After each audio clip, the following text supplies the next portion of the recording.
Bonjour à tous pour une nouvelle vidéo. Durant toutes ces années, le jeu en ligne est devenu une routine quotidienne pour la majorité des enfants et des adolescents dans le monde entier. C'est même devenu un métier pour certains.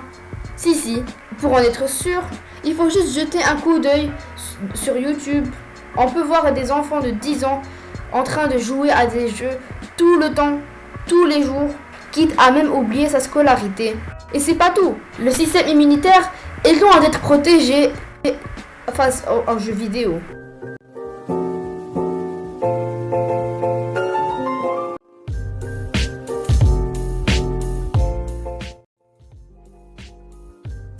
Bon, jouons à un jeu avant de commencer.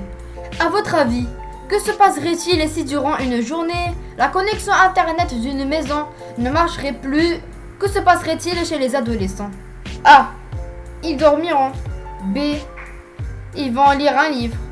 C. Les adolescents vont sortir jouer dehors. D. Je ne sais pas.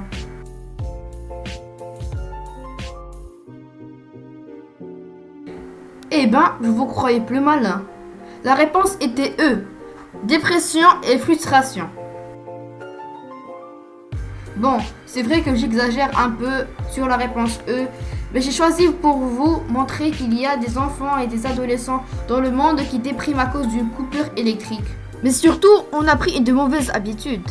Imaginez, vous avez du mal à vous endormir le soir, pas de souci, vous saisissez votre smartphone et commencez à surfer sur votre réseaux sociaux préférés.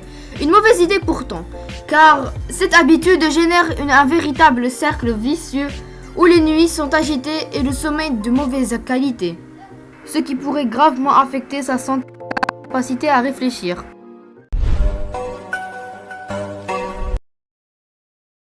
Le plus grand problème des réseaux sociaux aux jeux vidéo, c'est l'addiction elle-même. Pour ceux qui ne savent pas qu'est-ce que l'addiction, c'est l'envie répétée et irrépressible de faire quelque chose, même si c'est pas possible pour le moment. On débite de la motivation et des efforts du sujet pour s'y soustraire.